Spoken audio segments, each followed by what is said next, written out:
anamataki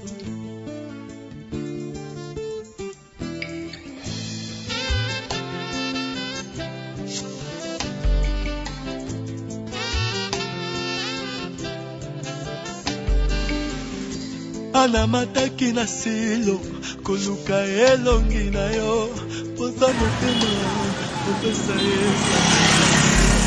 paso abandaki kotanga makila asimaki lamba na yo ya yesu azwaki nde lobiko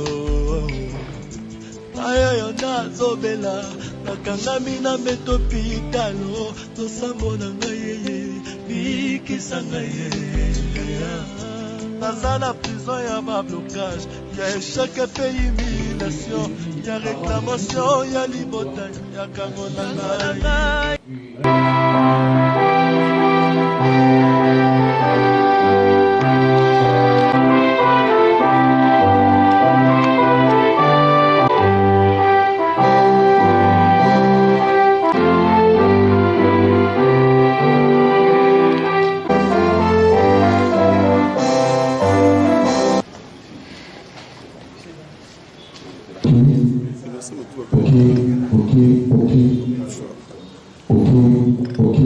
Autorisation de la soutenance de la thèse doctorale de M. Jean-Lucie Montpellier. Nous, professeurs et stagiaires dans l'enseignement francois, secrétaire général académique, agissant en directeur de l'Université de Kinshasa, attendu que les candidats observaient toutes les prescriptions légales et réglementaires et qu'il a rempli toutes les conditions requises pour présenter sa thèse en vue de l'obtention du cadre de doctorat en droit. Attendu que les jurys n'ont pas décision électorale numéro 0083 Darwin Kimba et 2021 du 9 mars 2021 pour procéder à l'examen de la thèse présentée par M.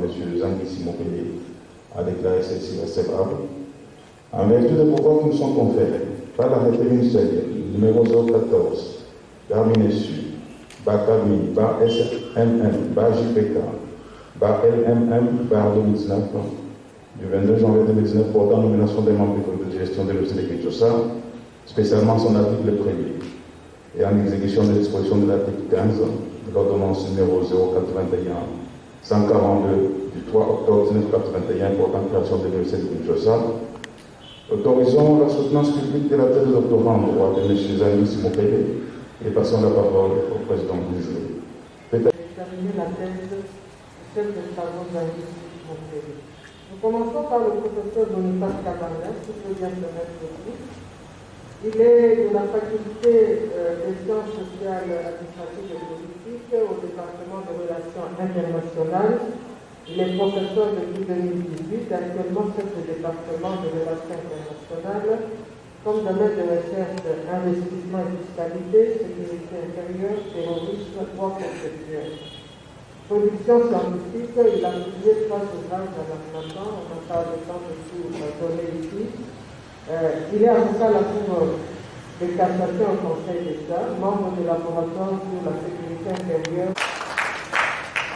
Le professeur Lukumba Warikumba, qui peut bien se mettre debout, il est de la faculté de droit, département de droit privé et judiciaire, docteur en droit, il est professeur depuis 2010 comme professeur de droit des obligations, chef de département de droit privé et judiciaire et a été secrétaire général académique à l'Université officielle de Mbujimai, domaine de recherche droit des obligations, droit des affaires et plusieurs articles. Tous vos applaudissements, et s'asseoir. Le professeur Luzolo Bandi Lessa, le promoteur de la thèse, docteur d'État en droit à l'Université Aix-Marseille en France depuis 1996. Il a fait avant ça le DS en droit privé et sciences criminelles en 1991 et DS en sciences politiques en 1992.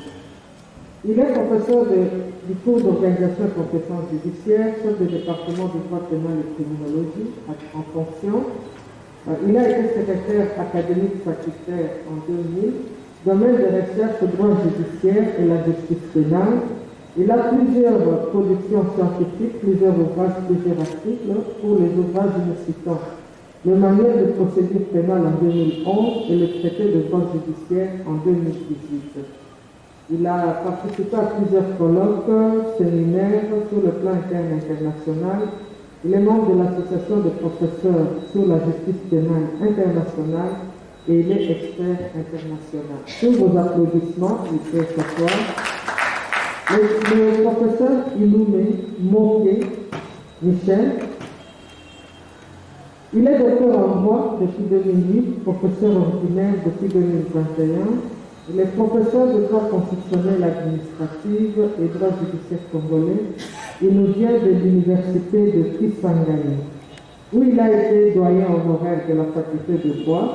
Il est aussi recteur de l'université Patrice Emery Lumumba de Kisangani. Domaine de recherche droit constitutionnel, droit d'investissement,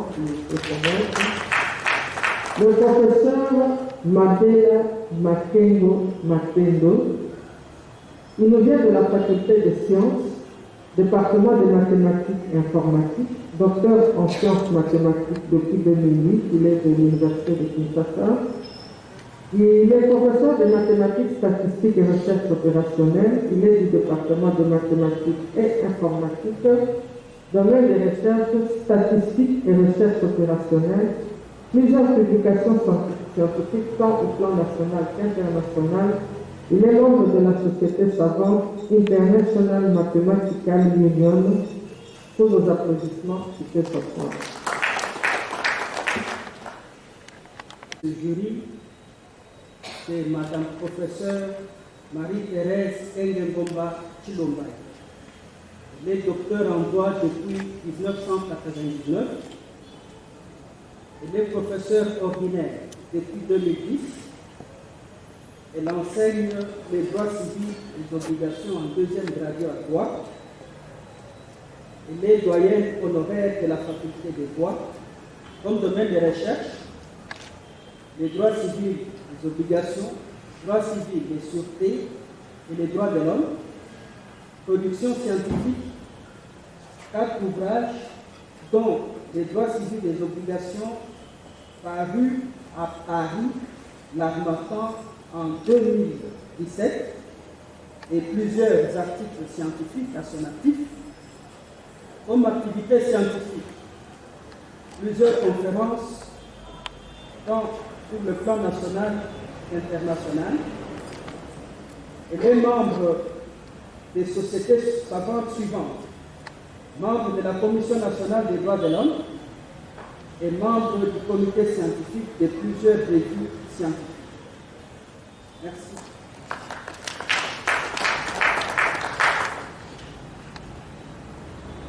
Et à présent, nous allons passer à l'examen de la thèse de doctorat qui comprendra deux parties, les résumés de la thèse par les récipiendaires et les observations et questions de membres du jury. Comme l'ont déjà annoncé les différentes autorités académiques, le sujet à vous soumettre à ces jours est intitulé « Contribution à la mise en œuvre du délai raisonnable en procédure civile congolaise ». Mon exposé comprend 9 points. L'état de la question, la problématique, les hypothèses, la méthodologie, la délimitation, les difficultés rencontrées, les subdivisions de l'étude, le constat de nos recherches et enfin les propositions concrètes. Premier point, l'état de la question. Les délais raisonnables dont question dans cette étude a fait l'objet d'une prégnante préoccupation au fil du temps par plusieurs études en droit comparé dans le sens de la quantification raisonnable du temps d'un procès. Il en est de même en droit interne, où quelques auteurs en ont souligné l'importance en relevant le non-respect des délais de procédure judiciaire et la coexistence entre le droit du procès et le droit des justiciables. de toutes ces études se dégage une préoccupation commune et pressante, celle de voir les États modernes disposer des mécanismes nécessaires pour assurer l'effectivité du droit au délai raisonnable et partant du droit à un procès équitable. Ce qui n'est pas d'avance acquis dans la pratique en droit congolais, même en droit européen, où la notion paraît être très avancée dans sa conceptualisation, tant qu'aucune réflexion ne sera entreprise sur les mécanismes concrets et appropriés de sa mise en œuvre effective. De la problématique. La République démocratique du Congo, se voulant l'État respectueux des droits humains, comme les autres États modernes, a placé le droit au délai raisonnable dans la sphère des droits fondamentaux citoyens, précisément son article 19e alinéa 2e de sa Constitution. Cet article dispose: toute personne a droit à ce que sa cause soit entendue dans un délai raisonnable par un juge compétent. Dans la pratique, cependant, les justiciables ne cessent du jour au jour de se lamenter du fait que les décisions judiciaires se font trop attendre, traînent. Aussi, les efforts entrepris jusque-là de combattre la lenteur judiciaire n'ont pas donné lieu à des résultats escomptés, à des résultats attendus. Ainsi, ça croît considérablement le risque de rendre le droit au délai raisonnable une coquille vide, un droit fantôme.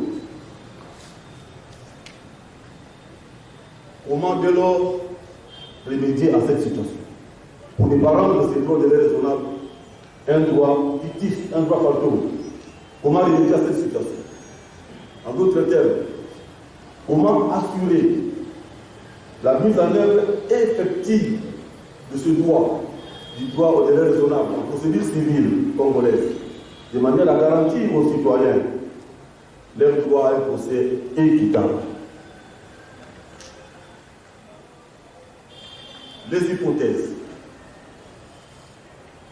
Nous sommes partis d'abord de la pensée que plusieurs facteurs de la lenteur judiciaire non clarifiés persistent encore jusqu'à ce jour. Et d'emblée, nous avons ciblé quelques facteurs.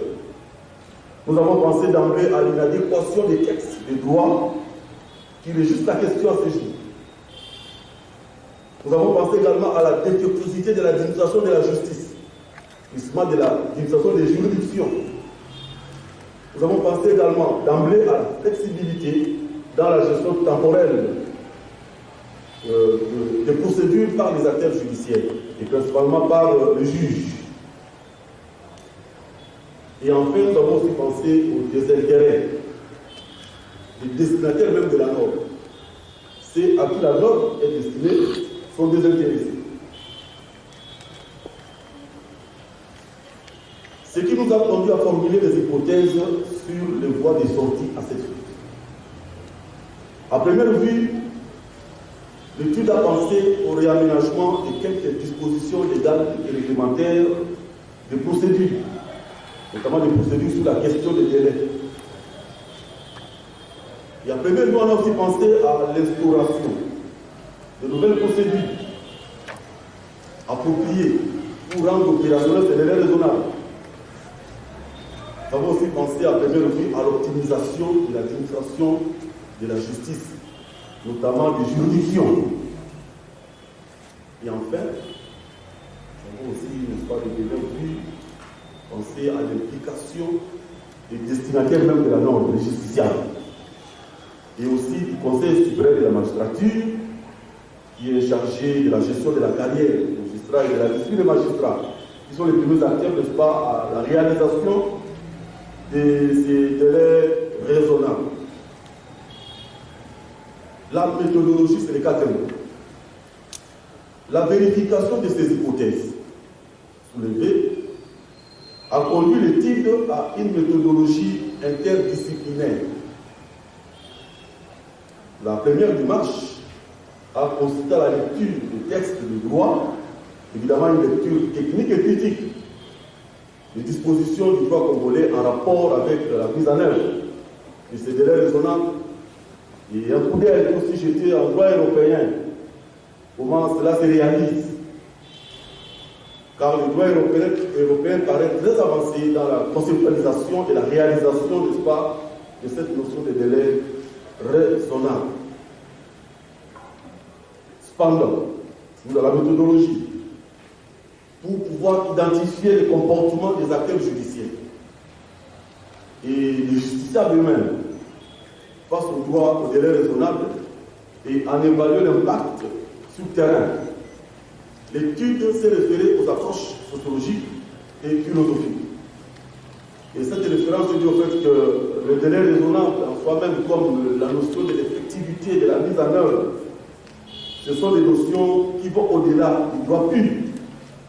Ce sont des notions qui relèvent de la philosophie du droit et de la sociologie. Et cette approche a permis l'étude de recourir aux techniques sociales d'enquête, notamment l'observation sur le terrain, la statistique, le questionnaire et l'interview. 5. La délimitation. Vu l'immensité de cette étude, étant donné que le délai raisonnable ne touche pas seulement à la question de la procédure judiciaire, touche aussi à d'autres questions, notamment des procédures administratives, des procédures disciplinaires. Nous avons l'étude à penser, à délimiter plutôt, l'étude à délimiter ce travail pour la recherche au procès civil et à focaliser sur quelques juridictions de l'ordre judiciaire de la ville de Kinshasa, allant des tribunaux de paix à la Cour de cassation pour la période allant de 2011 à 2018. Et il convient de relever que l'échantillon qui a été pris pour la ville de Kinshasa était des échantillons aléatoires. L'étude a visé principalement, n'est-ce pas, dans ses recherches, la conduite des chefs de juridiction et des juges, qui sont les principaux acteurs judiciaires dans la réalisation des délais raisonnables. La question dont la réalisation s'opère au sein des juridictions. Les difficultés rencontrées sur le terrain.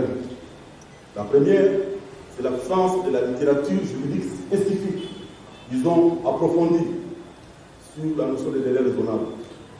L'absence de la jurisprudence congolaise sur la notion. Une jurisprudence sur la notion. Et on a également noté comme difficulté la mauvaise tenue des registres au greffe. Et cela n'a pas empêché d'avoir facilement les données pour pouvoir, n'est-ce pas, asseoir l'étude. Et enfin, l'absence de statistiques judiciaires et des indicateurs d'activité des juridictions. Pas de rapport d'activité, pas de rapport annuel, pas de rapport trimestriel au sein des juridictions. Ce qui a été, dans le travail un peu difficile. La subdivision de l'étude. Ce travail est subdivisé en 2 parties, mais anticipé par un chapitre préliminaire sur la portée et l'étendue réelle du délai raisonnable en droit judiciaire. La première partie, l'analyse des facteurs à l'effectivité des délais raisonnables, en fait, l'analyse des facteurs qui alimentent la lenteur judiciaire en droit judiciaire congolais. Et la deuxième partie, notre contribution, la contribution de l'étude à l'effectivité du délai raisonnable, à la mise en œuvre effective du délai raisonnable. 8. Le constat de l'étude. Ce constat a été opéré à des niveaux. Le premier constat sur le plan de la conceptualisation de la notion de délai raisonnable. Ici, l'étude a relevé l'ambiguïté ou l'imprécision dans la tentative de son explication doctrinale. Donc la doctrine est controversée sur l'étendue réelle du délai raisonnable. Mais en dépit de cette ambiguïté et imprécision, il a eu aussi de relever quand même certaines constances. Et la constance est relative à son renvoi, non pas une solution unique ou temporelle, ou formelle plutôt, mais une pluralité de solutions rationnelles possibles. En d'autres termes, en raison, n'est-ce pas, des circonstances variées qui peuvent émailler la tenue d'un procès, en raison de ces circonstances, la notion de délai raisonnable ne sera renvoyée à une solution unique ou à une solution formelle. mais plutôt à une pluralité de solutions rationnelles possibles, comme je vais vous le démontrer lorsque je vais parler du référentiel d'espace pour la mesure irraisonnable. Le deuxième constat, c'est sur le plan des facteurs qui alimentent la lenteur judiciaire, que nous avons repris dans l'étude comme présentateur réfractaire à l'effectivité des délais raisonnables. En d'autres termes, à la mise en œuvre effective des délais raisonnables. La première présentée, ou le premier facteur, que l'étude a relevé, l'anachronisme du cadre juridique dans certaines de ses dispositions du droit interne, comme dans celle du droit Ouaddar. La référence au droit Ouaddar résulte du fait que, actuellement en droit congolais, on applique les droits Ouaddar en ce qui concerne les règles relatives à la procédure simplifiée et le recouvrement de créances et à l'exécution forcée des décisions judiciaires. Donc le droit congolais se réfère au droit Ouaddar, ce qui fait que l'étude est allée jusqu'à ce niveau. Étant entendu au-delà, au niveau, comme je vais le démontrer, au niveau de la notion du délai raisonnable, l'étude tient, parce que ce délai commence de l'introduction à l'exécution de la décision judiciaire. Deuxième facteur, la défectuosité de l'administration de la justice, et précisément des juridictions. Il a été constaté ici le déficit dans la gestion des cours des tribunaux. Et non seulement au niveau des cours des tribunaux, mais au niveau aussi des organes chargés de la discipline et de la carrière des magistrats. Ici, nous faisons allusion au Conseil supérieur de la magistrature. Le troisième facteur que nous avons relevé comme alimentaire, n'est-ce pas, qui alimente la lenteur judiciaire, c'est la flexibilité dans la gestion temporelle des procédures. Étant donné que lors de la tenue d'un procès, chaque acteur judiciaire a un temps à gérer, des actes aussi à poser dans un temps bien déterminé. Et ici, nous avons constaté une certaine élasticité ou rallongement des procédures par les acteurs eux-mêmes et principalement le juge. Et enfin, comme facteur réfractaire, nous avons noté le désintéressement des justiciables eux-mêmes face au droit au délai raisonnable. Et l'étude a démontré, le terrain a démontré que ces facteurs-là étaient plus à l'ignorance généralisée de la notion par le justiciable, mais aussi par la conception anthropocentrique du temps en Afrique. Donc la notion du temps en Afrique, elle n'est pas comme à l'Occident. C'est aussi un facteur très important qui alimente, n'est-ce pas, la lenteur judiciaire. 9.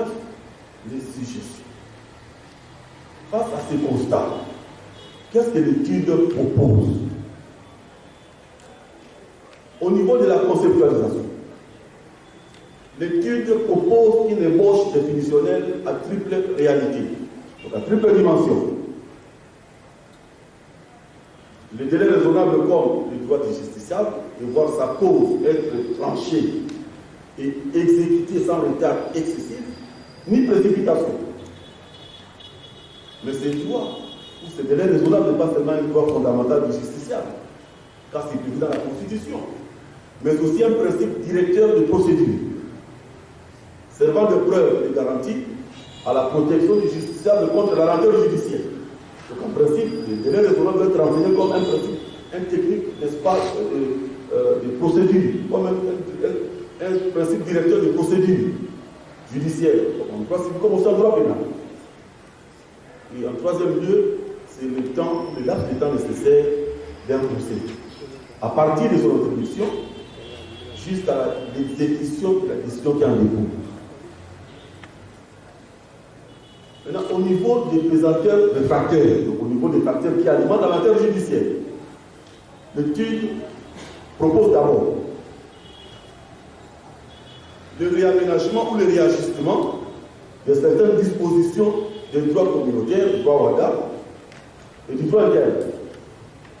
Ici, le réaménagement a visé essentiellement les règles de procédure en rapport avec les délais de procédure.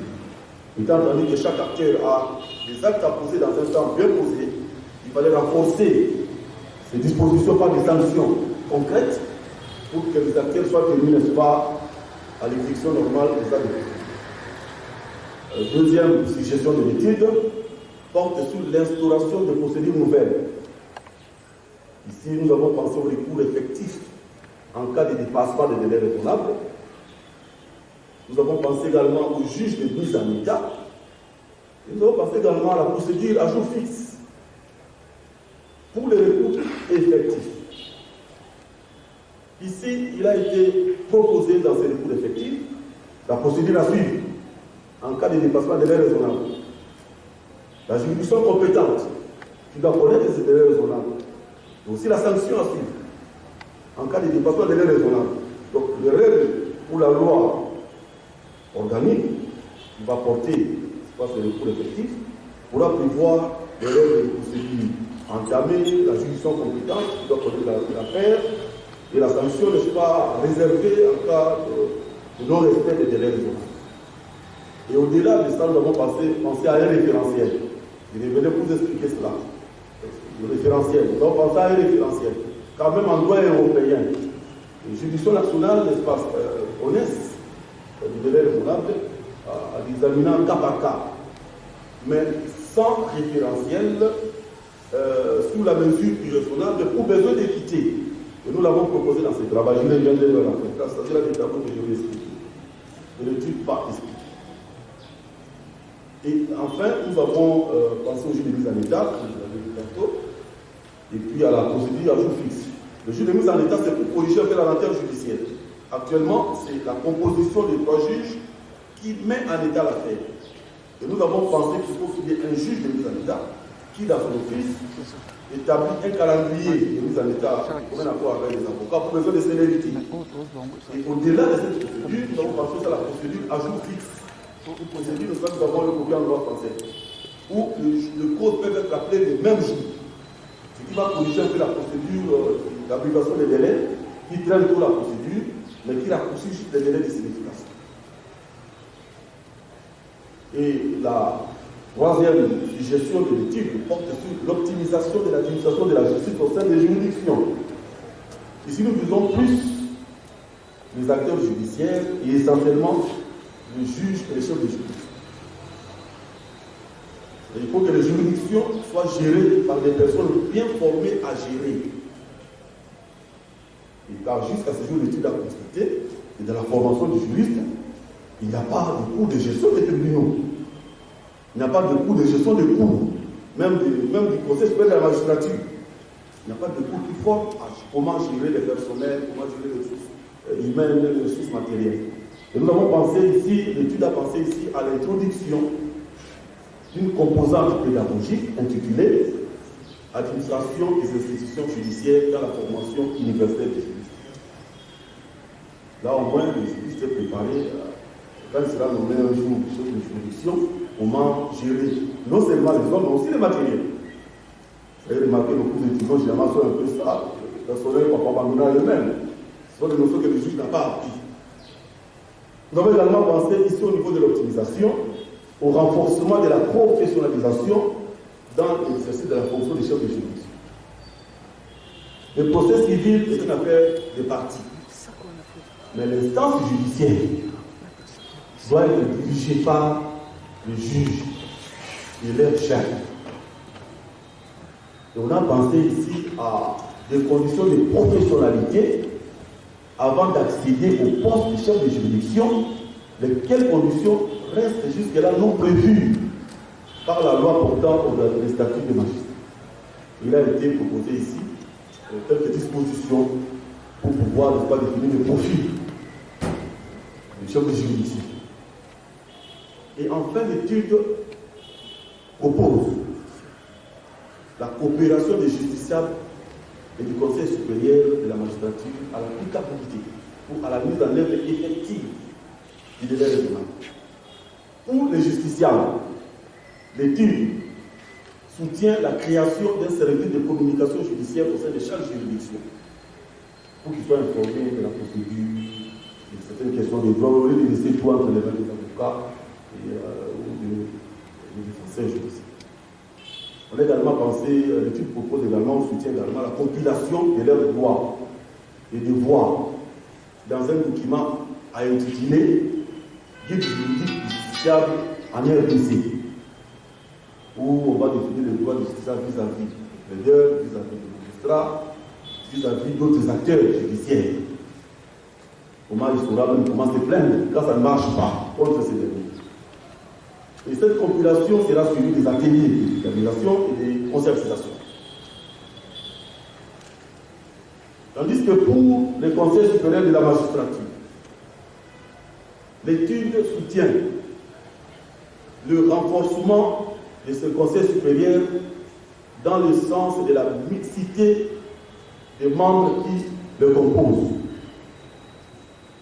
Pour l'étude, au lieu de compter seulement les magistrats au conseil supérieur, on doit compter aussi d'autres personnalités non magistrats, comme en droit français, en droit belge, en droit camerounais, en droit sénégalais, où l'on note la présence de personnalités non magistrats, mais dans le conseil supérieur, ici on a passé d'abord au chef de l'État, pour qu'il devienne comme président du conseil supérieur. C'est la formule qui était avant la modification qui est intervenue.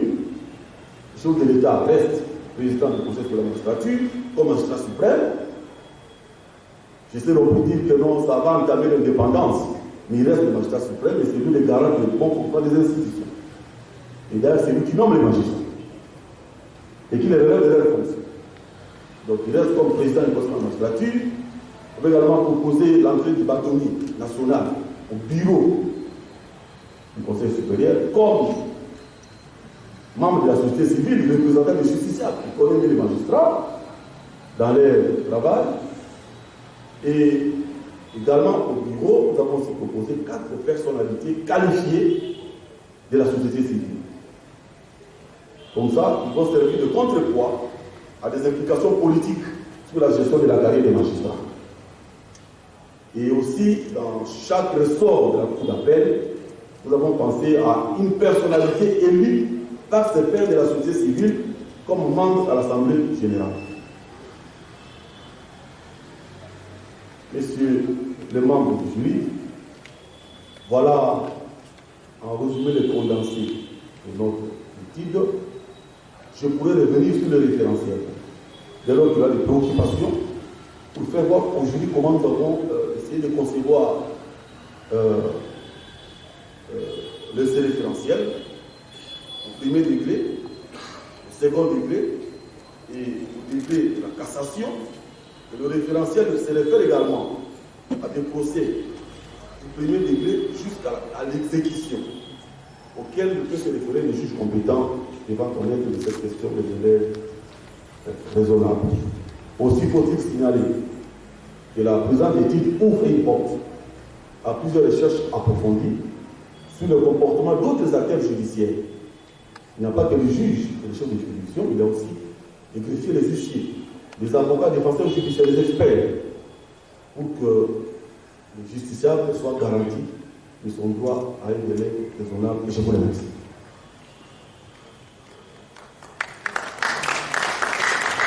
Il n'y a pas d'applaudissement, il n'y a pas d'examen par les membres du jury, leurs observations et questions éventuelles.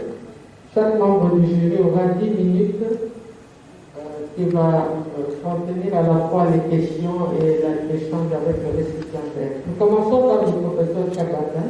Vous avez la parole, chers collègues. Merci la faculté de droit de nous avoir invités à partager ce travail. Et nous honorons aussi aux membres du comité d'encadrement de cette thèse. Nous voyons le travail d'aujourd'hui, il est différent par rapport au travail qu'on a fait aussi en soutenance privée. Néanmoins, comme nous n'avons que 10 minutes, nous ne pouvons être plus brefs. Alors, à la couverture de votre résumé ici, mais je vois une taux, alors,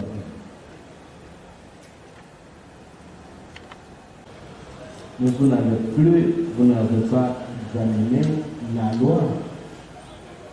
Parce que la Constitution pose un principe et la loi applique.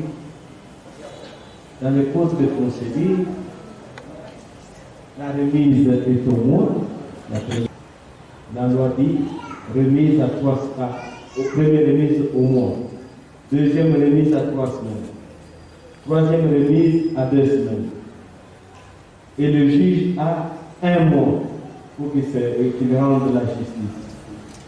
Et s'il ne le fait pas, on le prend à partir après une année. Et maintenant, selon vous, après cette thèse. Merci pour votre question très pertinente. Quel est votre délai raisonnable en considération du fait que la Constitution a prévu et la loi a mis en œuvre, notamment avec la loi en rapport avec la prise à partie, et aussi avec la loi en rapport ou l'ordonnance loi en rapport avec les remises, non les remises réglementaires. Comme nous l'avons révélé, nous avons d'une part la question du délai raisonnable et d'autre part la question des délais de procédure. Et avec l'autorisation du jury, si on peut me permettre de tenir debout pour expliquer au travers de ces tableaux, avec votre autorisation. Et d'autre part, la question des délais de procédure.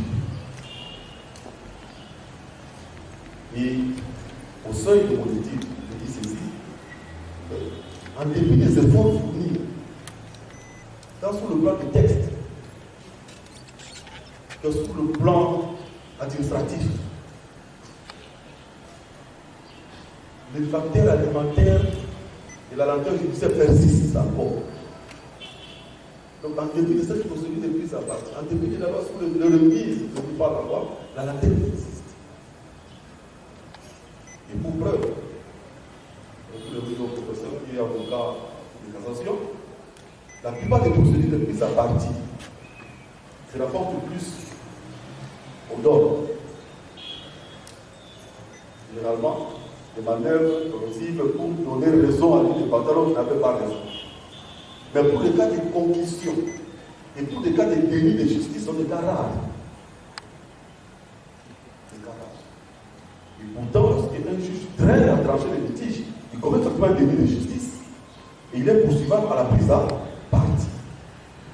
C'est aussi un mécanisme pour pouvoir amener le juge à statuer, à aller vite dans le travail, à statuer dans les délais. Or, l'étude a démontré que la plupart des décisions rendues sont ordonnées. Il y a des cas où l'instruction prend moins de temps qu'elle est délibérée, il y a des mois. Et quel est le juge qui doit sanctionner? C'est pourquoi l'étude propose ici, parce qu'on est des délais raisonnables. Vous avez remarqué ici, nous avons le référentiel des délais raisonnables au premier degré des juridictions. Et comme le dit le mot le référentiel, c'est quelque chose auquel le juge saisi peut se référer pour constater. Dans ces cas, sommes-nous au-delà des délais ou dans les délais? Dans ces cas, sommes-nous dans les raisonnables ou dans les déraisonnables? Et l'étude soutient ce qui vous présente ici. Ici, nous avons noté qu'il y a plusieurs hypothèses qu'on peut réfléchir au premier degré. Au total, nous avons 7 hypothèses. La première hypothèse, c'est celle d'une cause où l'assignation a été faite plutôt dans un délai de 8 jours francs. Ils sont dans les délais de procédure. Nous pensons, nous soutenons que les délais de procédure ont été prévus par la loi. Effectivement, comme l'a soutenu le professeur, sont prévus par la loi pour qu'une cause soit jugée dans un délai raisonnable.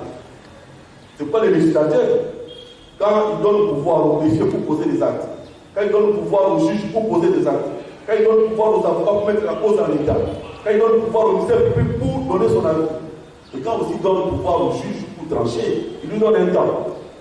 Et tous ces temps ont été conçus pour que la cause soit jugée dans un temps normal. Normal. Alors, on va cesser la situation dans 8 jours. Franc. L'instruction dans les délais prévus par l'ordonnance loi, les remises d'un mois, de 2 semaines et de 2 semaines, ça fait 2 mois. S'il n'y a pas de prolongation ici, et s'il n'y a pas une information judiciaire dans cette procédure, ils sont dans la première hypothèse. Et si la vie nous a été donnée sur le banc, de délibérer dans les délais d'un mois, comme le veut la loi, ce procès doit prendre en principe 3 mois et 8 jours.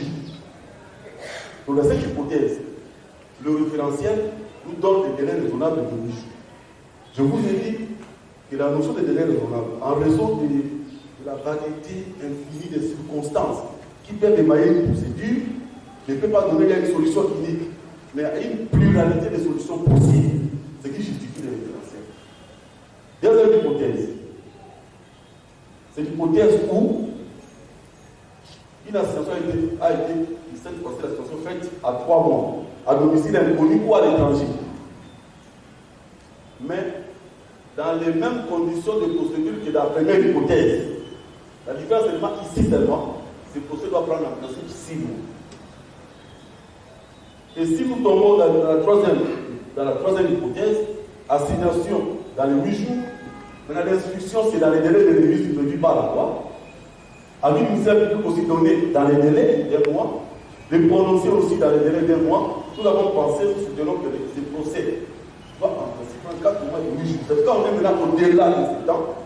Maintenant, on va voir quels sont les faits qui ont été perdus inutilement pour pouvoir maintenant apprécier et sanctionner les dépassements des délais raisonnables. Dans la dernière hypothèse, qui est la 7e hypothèse, il a été prévu en cas de données actes qui peuvent arriver dans une procédure, en cas de réquisition qui peuvent arriver dans une procédure, en cas de plaidoyer sur mesure conservatoire, et il y a d'autres dilateurs qui peuvent intervenir. Et nous avons pensé que dans ce cas-là, on prendra en compte les différentes procédures précédentes, suivant sont ici, on prendra en compte les différentes procédures précédentes, suivant les postulats qui les concernent, et on prendra en compte également les délais légaux et judiciaires qui requièrent la procédure ici. Et là, dans ce cas, on ne peut pas aller au-delà du double des délais spécifiques, évidemment, suivant chaque hypothèse. Nous avons pensé que ça peut servir de mesure irraisonnable. Donc en soi, les délais raisonnables définis comme étant un délai non quantifiable, non formel plutôt, non formel, mais peut être quantifié suivant différentes hypothèses possibles, et ça peut servir au juge de recours effectif pour besoin d'équité. On peut avoir quand même une réponse. Nous sommes limités aussi. Bonjour, madame la doyenne présidente. Je suis ravi que ce ravi s'occupe de moi parce que la Covid fait cher aux vieux. Je ne paye pas. Merci beaucoup de la parole. Je serai discipliné. Monsieur Zangissi, je témoigne, j'atteste que j'ai eu à débattre plusieurs fois de votre sujet, autour du sujet de votre père, et vous connaissez mon appréciation. Et ce que j'avais dit en privé, nous ne revenons plus avec cela, selon les procédures prévues. Lorsqu'on entre pour la première fois en contact avec votre sujet, on a l'impression qu'on a affaire à un sujet plat, sans teneur, fort. Mais lorsqu'on approfondit la réflexion, on va au fin des choses. On constate que c'est un sujet nerveux.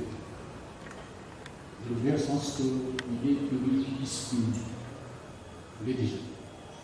Ce sujet touche à plusieurs domaines. Il n'y a pas que le politique. Ça touche à la psychologie, à l'anthropologie, aux arts, à la propriété intellectuelle, à la culture originale, à l'éducation, à la religion. Malheureusement, nous ne disposons pas de temps pour pouvoir illustrer cela par des exemples. Je vous donne des exemples. j'opterai pour l'instant. L'instant m'amènerait sur la prescription instantanée juste acquis. M'amènerait sur la possession de bonne foi. En fait, de notre possession de titre. Et j'aurais délivré le titre sous le champ, sans donner le temps de temps au possesseur et M. Zangsi, je présume qu'il est de bonne foi.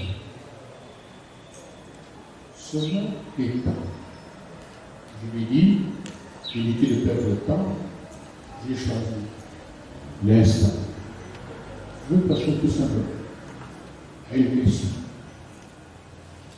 principale. Et je vois la question à la page 350.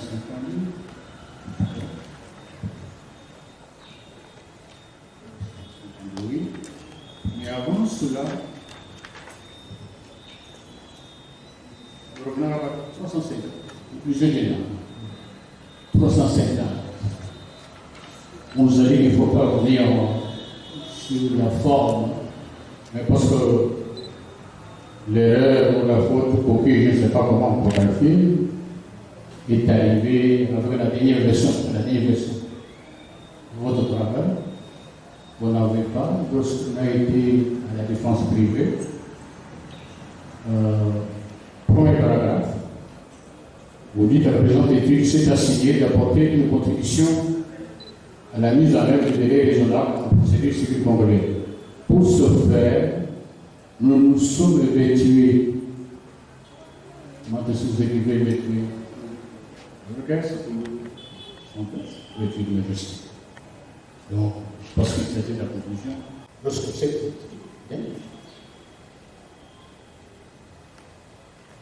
s'agit-il de l'ignorance ou de mauvaise foi? S'agit-il de l'ignorance du délai ou de la mauvaise issue? Il était tout cela. Ça paraît plus néophyte en nous. Voilà ma question, madame. La parole au récipiendaire. Merci, madame la présidente. C'est pour ça que je vous remercie pour cette question très pertinente. L'ignorance généralisée des destinataires face à la norme.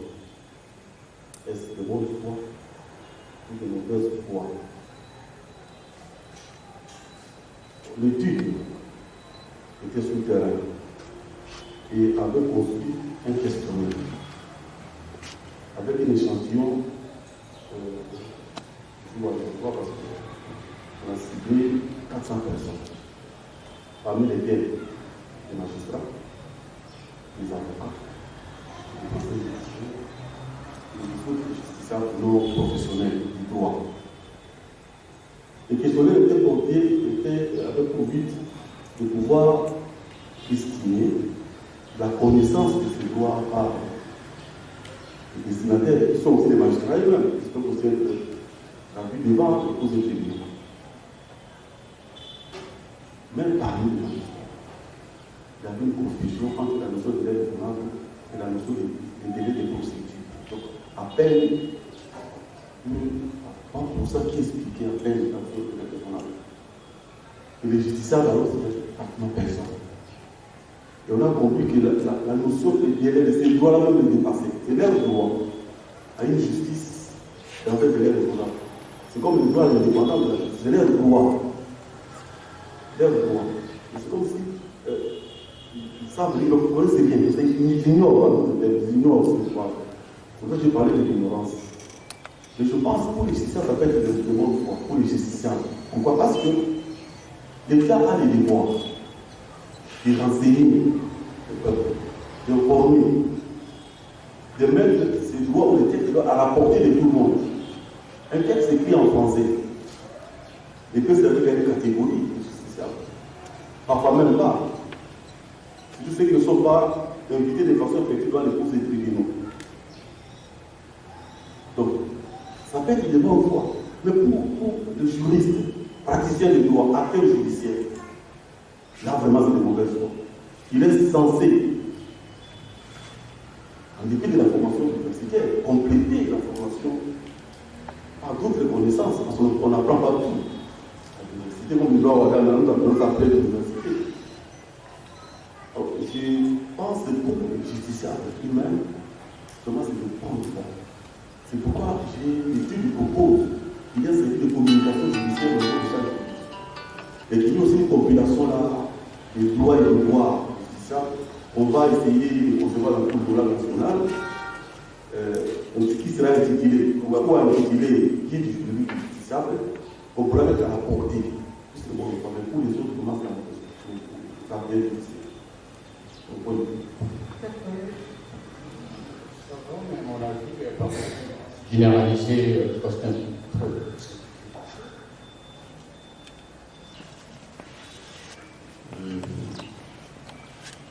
nous avons ici, nous avons discuté de votre texte, même fois, et je vais arriver à une même conclusion presque. Sans préjuger de la qualité du travail. Mais je crois que ma question demeure. La question a été libérée par le professeur Sabanga parce que la justice, il faut la considérer comme une denrée alimentaire que nous consommons. Et vous-même, vous avez critiqué ça. Dites que la justice ne doit pas trop se faire attendre. D'où votre démarche à trouver un délai raisonnable. Délai raisonnable. Parce que tout doit se faire avec le temps.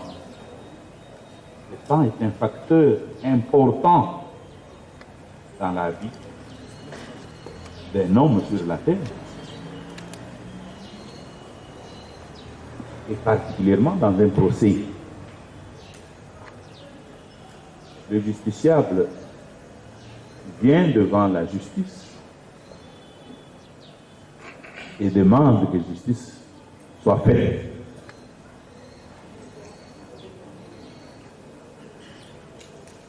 Malheureusement, il attend beaucoup plus longtemps pour être fixé sur son sort. Et vous avez relevé des facteurs qui font que la justice dure dans le temps. Et vous arrivez à me proposer un délai jusque-là de suivi, mais le délai qui n'est pas maîtrisable. Le délai qui n'est pas maîtrisable. Parce que vous donnez plusieurs hypothèses. Et je crois que le délai raisonnable ne doit pas demeurer, après cette étude, un délai virtuel. Parlez bien du délai. Il dit délai vise le temps, vise la durée.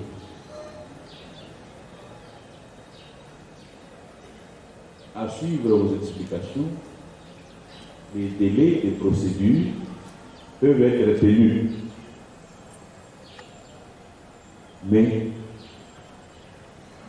les délais de prise en délibéré, vous l'avez souligné, sont parfois plus longs.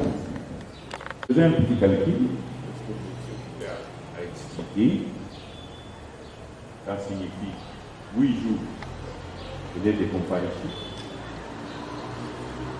3 remises, ça fait 65 jours, 30 jours de prise en délibéré nous amène à plus ou moins 103 jours. Et lorsque vous mettez le 30 jours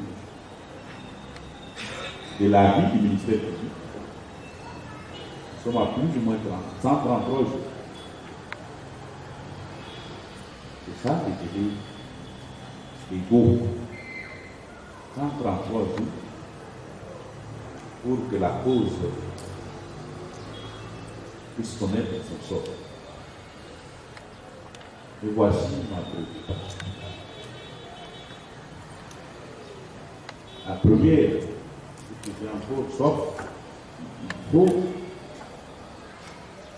déterminer les délais. Il faut déchiffrer les délais raisonnables qui prendraient en compte toutes ces considérations, parce que vous ne pouvez pas justifier votre hypothèse par des procédures spécialisées, notamment lorsqu'on doit signifier une partie qui n'a pas d'adresse connue ou qui réside à l'étranger. C'est des procédures particulières. Lorsque vous faites l'inventaire des causes devant le juge, ces procédures sont moindres. La majorité des procédures sont des procédures ordinaires. Et donc, première préoccupation, il faut quand même nous dire que ces 133 jours peuvent être augmentés de combien pour que les justiciables soient fixés. Est-ce qu'il a compris ça? Est-ce qu'il ne comprend pas l'effet de la cause? Est-ce qu'il justifie ces retards au niveau de prise en délibéré, quel que soit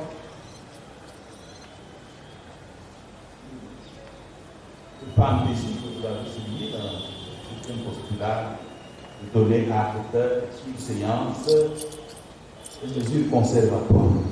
Pourquoi le juge prend-il plus de temps que prévu? Tout à l'heure, le professeur Gobanda a dit, bon, si le juge ne se prononce pas dans le dossier, c'est la prise à part. Mais le justiciable ne vient pas devant le juge pour la prise à partie. Il est préoccupé par le sort de sa cause. Et donc, quand vous versez déjà dans la prise à partie, le justiciable ne comprend plus son avocat. Qu'est-ce que nous sommes occupés à faire? Le juge doit faire son boulot. Mais alors, prise en partie, ça exige de préalable, n'est-ce pas? Il faut sauver le juge qui est en retard. Généralement, lorsque le juge est sauvé, parce qu'il faut deux sommations à l'intérieur de 8 jours, ça fait ce que le juge fait. C'est la réouverture des débats. Ça, il se débarrasse de la tête. Alors, qu'est-ce qui fait que ça traîne? Je veux que vous soyez là profond. Il s'agit de guérir l'humanité. Madame la présidente du pour la parole. Professeur, merci pour ces questions pertinentes. Vous revenez sur pratiquement la question du professeur, justement, dans les façons effectives, on peut chiffrer ces délais raisonnables. Bon, cette question, je dois d'abord dire ceci. Lorsque le constat a été fait au niveau de la conceptualisation de la délai raisonnable, on a fuyé la doctrine pour essayer d'abord de comprendre cette question. Nous avons relevé des aspects, d'abord de l'ambiguïté, de la prescription même de la notion, parce que le raisonnable en soi, c'est une notion, c'est pas une notion de droit, c'est une notion de philosophie. Maintenant, on parle de philosophie de droit parce qu'on parle de droit raisonnable. Le raisonnable en soi renvoie à ce qui est acceptable, à ce qui est admissible, à ce qui paraît juste, ce qui est sous mesure.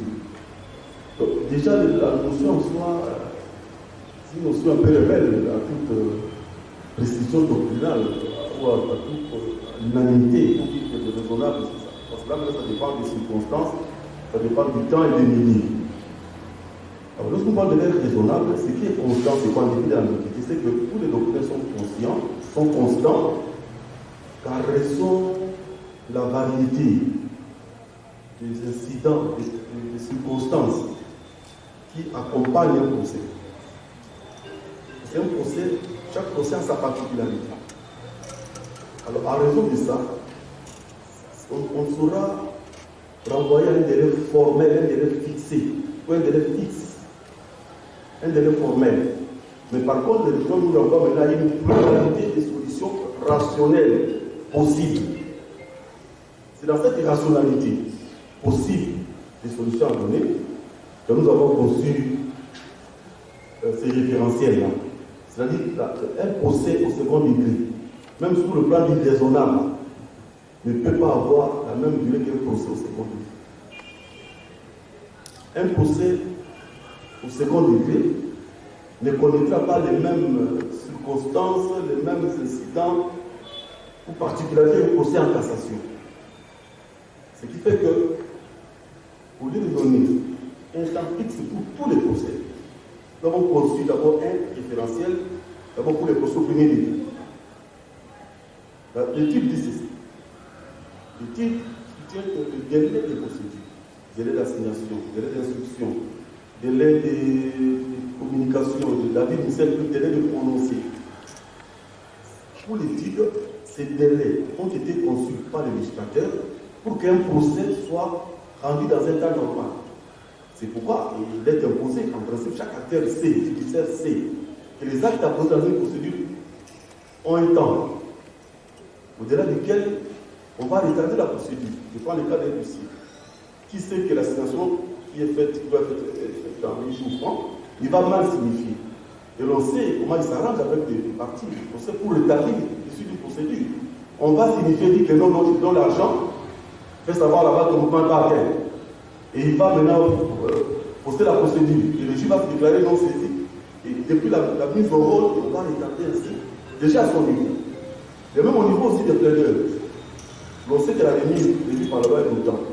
Mais par moi, les plaideurs eux-mêmes, ils tardent la procédure par le dilatoire. Il sait qu'il est perdant, il refuse de communiquer. Et comme ça sort par mon rapport au général, on passe par la sommation. Ce qui fait que l'étude propose un référentiel.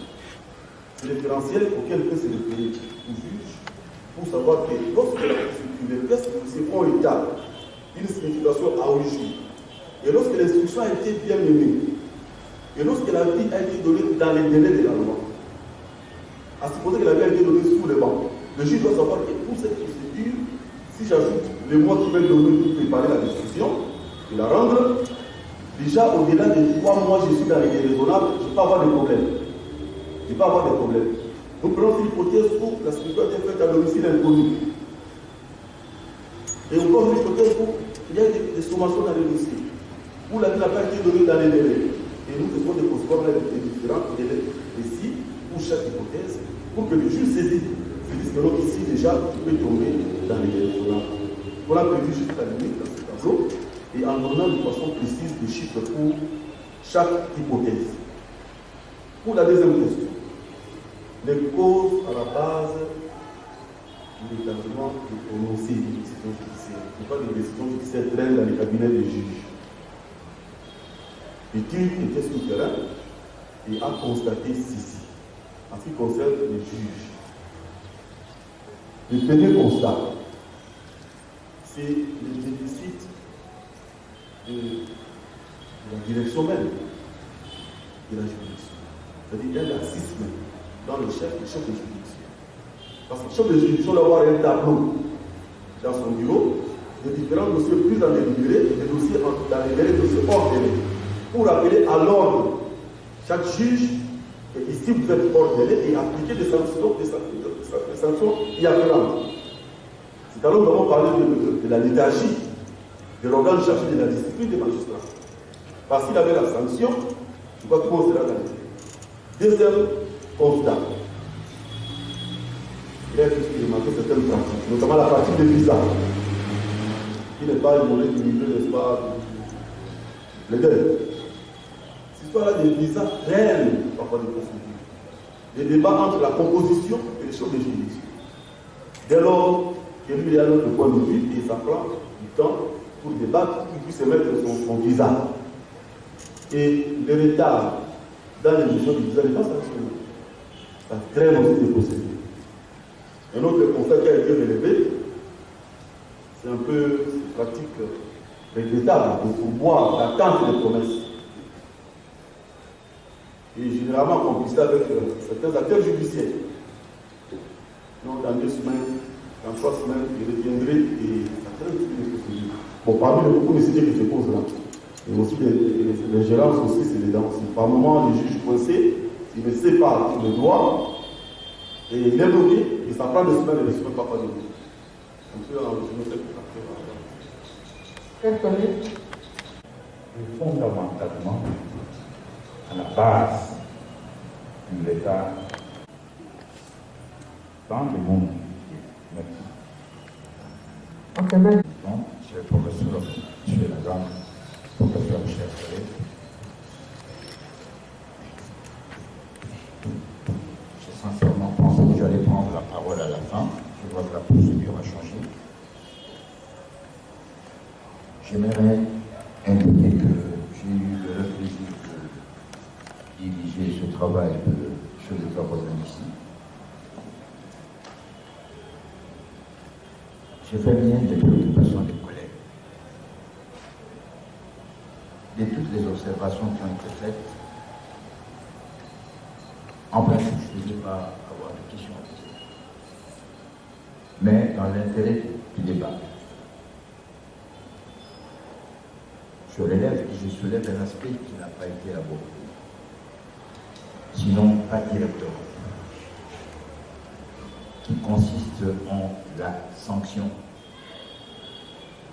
prévue en cas d'inobservance des délais sur toutes les formes, pour nous ramener finalement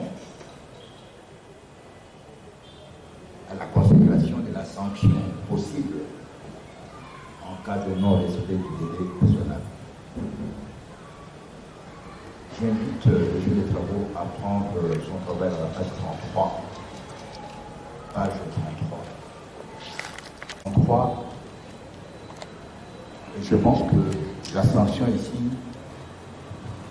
met ensemble les questions posées par les 2 collègues, essentiellement le collègue Guadepas et Lutumba, sur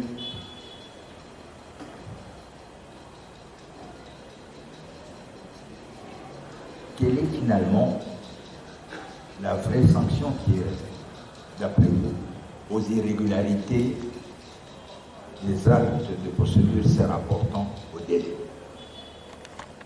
La nullité et la sanction des principes en cas de non-respect des actes de procédure. Pourquoi n'est-ce pas le cas en cas de délai?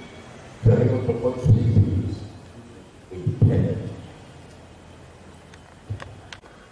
Prenez l'article, lisez l'article 28 du Code civil. C'est un exercice d'un processualiste qui avait travaillé dans cette matière pendant longtemps, parce que pour tout, finalement, sur la santé. On a évoqué la puissance. Est-ce que c'est suffisant? C'est une forme de sanction. Si, chers collègues et promoteurs de la thèse, la parole est à M. Merci Madame le professeur pour la parole que vous m'avez donnée. Chers promoteurs, merci pour la question et les pertinente. Il y a pour base l'article 28 qui dispose du pays de l'article aucune irrégularité d'exploit ou d'acte de procédure n'entraîne l'exclusivité et si elle nuit aux intérêts de la partie adverse.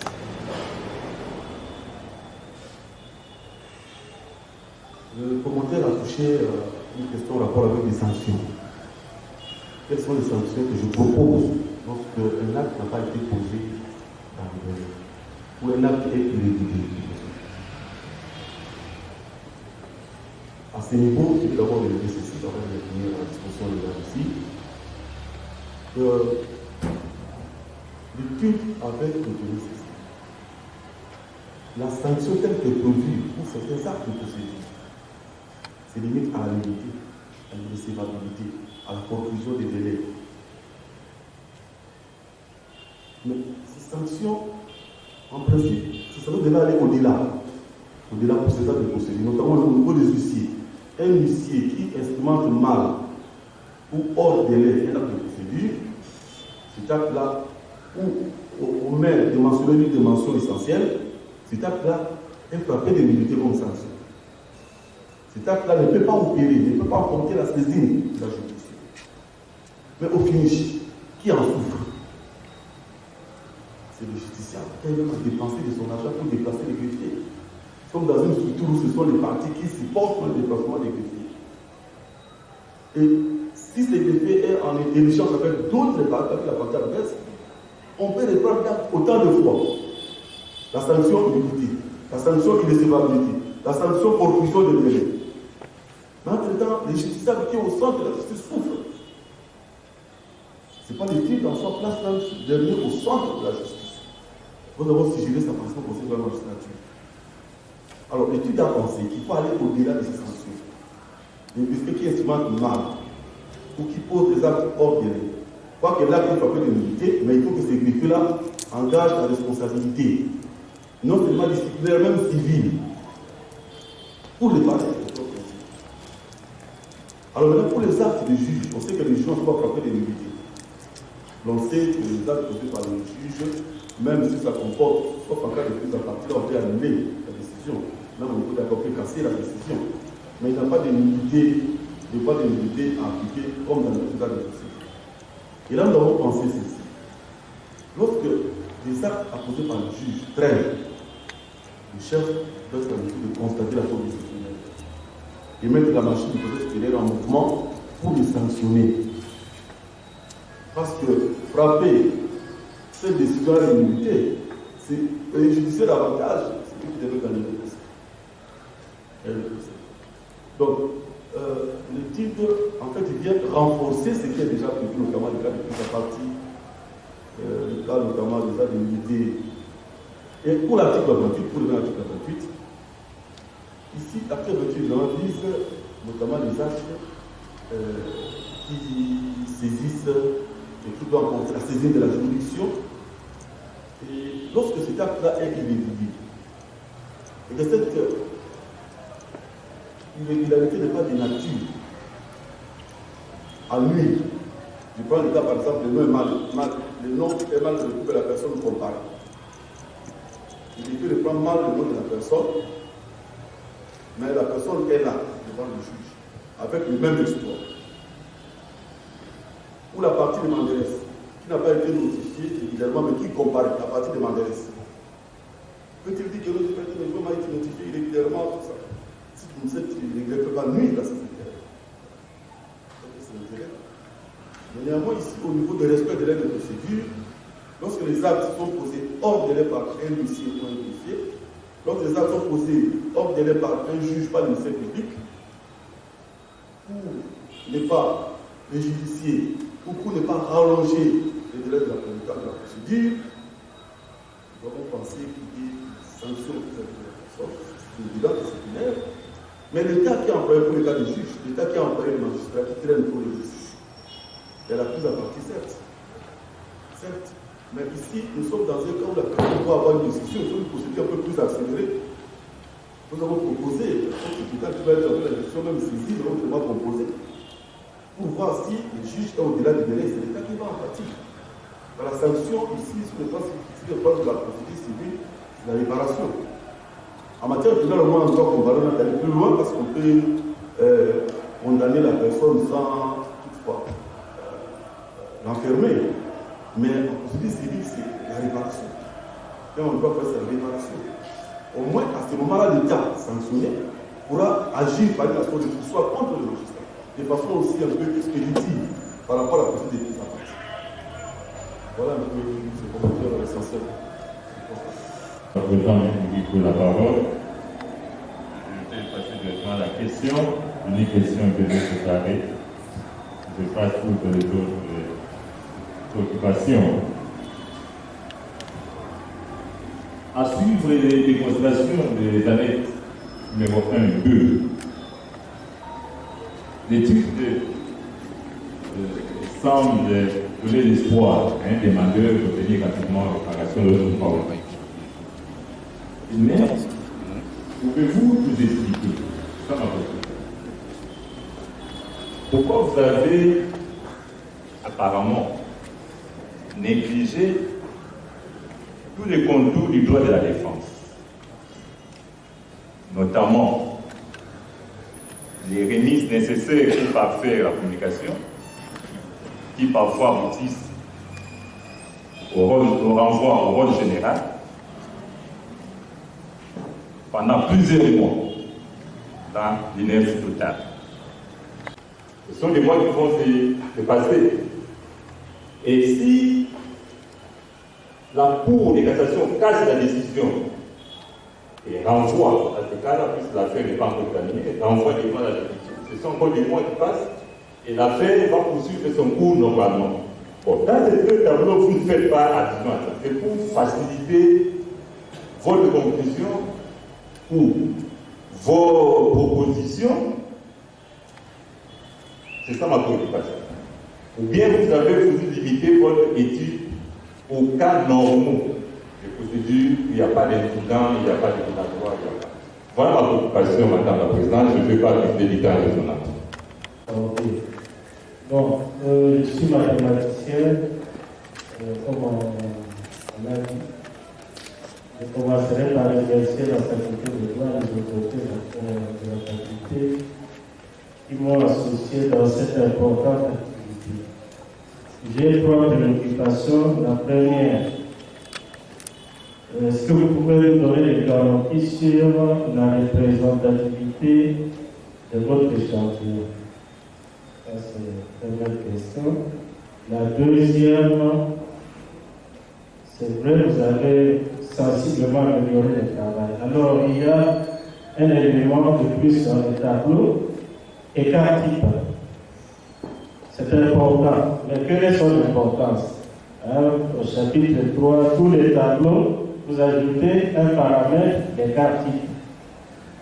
Pourquoi c'est important?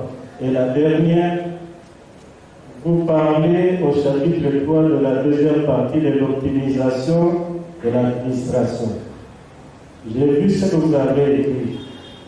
Du point de vue mathématique, quand on parle d'optimisation, on veut minimiser ou maximiser une fonction.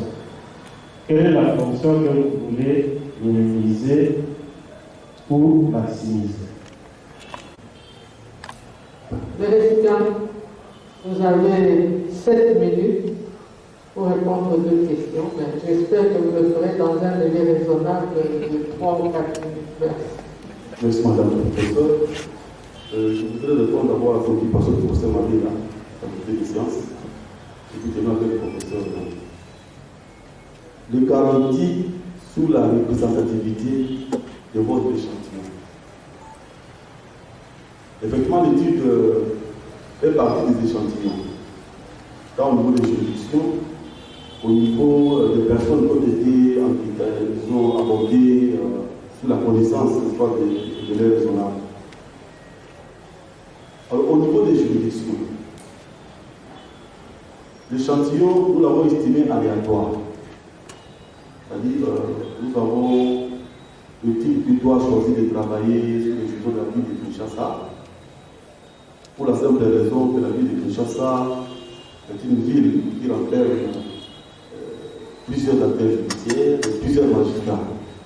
Il y a beaucoup plus de magistrats de la ville en province, en quelque sorte au niveau de l'Église que l'on trouve ici dans les centaines de magistrats. Et pour la plupart, ils travaillent dans plusieurs juridictions, toujours de la ville de Kinshasa. Ils vont d'une juridiction à une autre. Donc, ils ont développé une certaine culture pour faire des examens au niveau de juridiction, ce qui fait que le constat était là. Et là, le non-respect des exigences des délais raisonnables, notamment au niveau de la prise en délibéré des dossiers judiciaires. Alors, l'échantillon est aléatoire. Nous avons pris au total 11 unités, c'est-à-dire que nous allons au niveau de 4 tribunaux de paix. Quand il y a de grande instance, deux cours d'appel de Kinshasa et la Cour de cassation. Nous avons estimé que ça peut être appliqué montant 10 aux autres juridictions des provinces. Alors, au niveau des états types, nous sommes référés, n'est-ce pas, aux états types, juste pour essayer un peu de voir la dispersion ou l'étalement des données. Hein, les données, tout à l'heure de variables, nous avons les données dans chaque tableau, notamment au niveau du.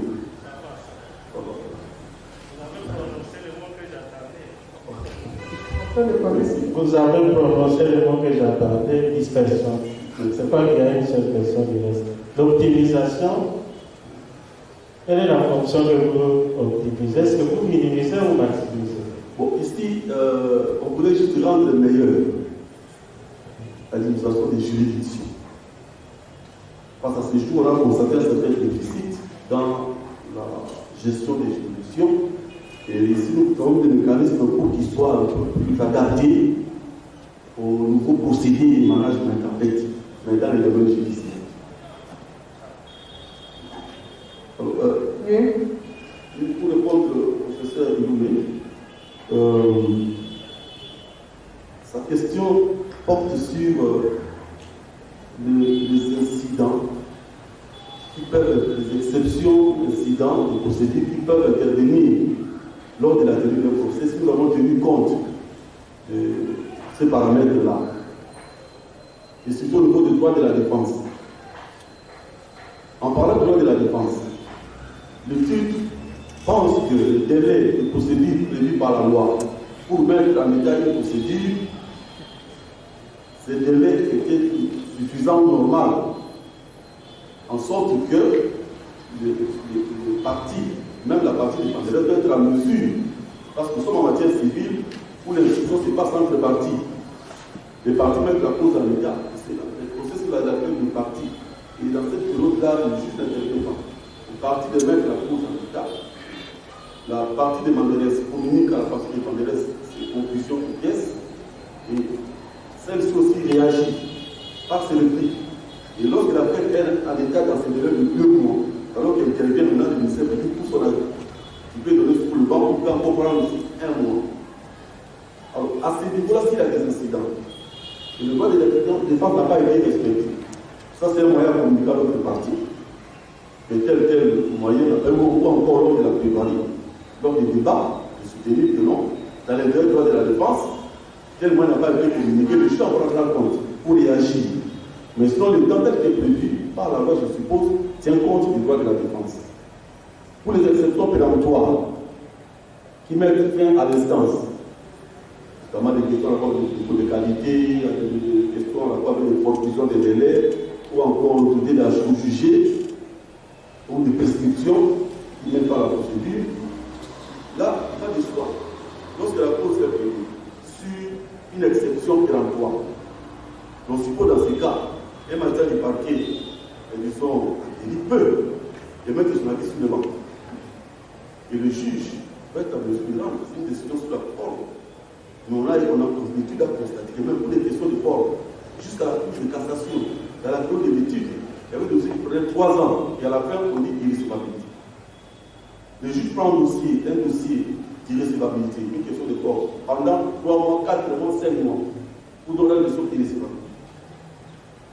Par contre, lorsqu'il y a un agent du droit, notamment de la distance sur le lit, ou sur des mesures conservatoires, c'est-à-dire une demande qui retarde un peu le procès, pour faire comparaître un garant ou un intervenant forcé, sont des procédures qui retardent un peu le normal. C'est dit au niveau de.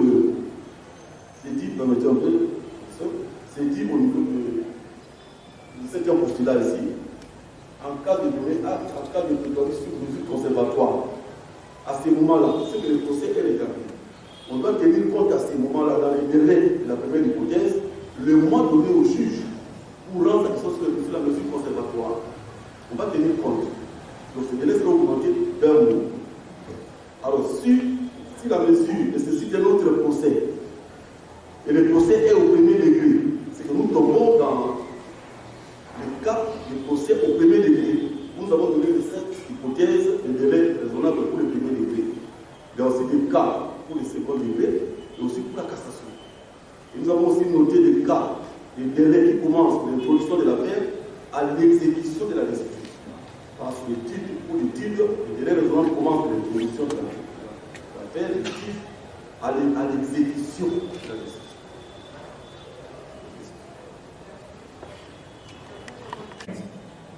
Quand vous allez en justice contre votre locataire insolvable, vous pouvez y rester émis et voir les recours, puisqu'on peut aller, je voulais insister sur le fait qu'on peut aller jusqu'à la cassation sur une écriture de cassation. Donc, et c'est ça ma crainte et ma réserve. Mais pour les restes, je crois que l'étude est bien faite, elle est bonne, c'est une bonne ambition. Il faut encore continuer, je pense qu'avec les temps, ça est gagné. Merci et félicitations pour les travail, chers collègues. Comme nos membres, je crois, Monsieur le recteur et le président de séance, je crois que nous pouvons vous remettre la parole. Le jury a terminé tout ça. Déjà autorisé à déboire le boulot. Je vais nous excuser parce que nous avons une deuxième thèse tout à l'heure là.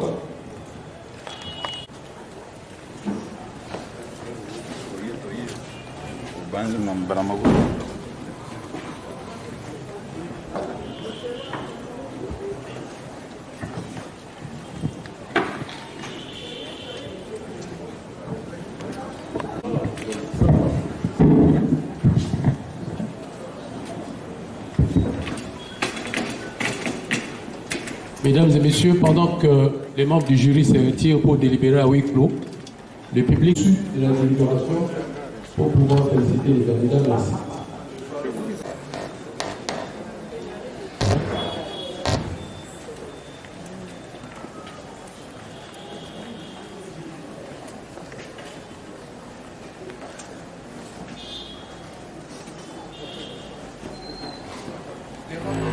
La séance est ouverte.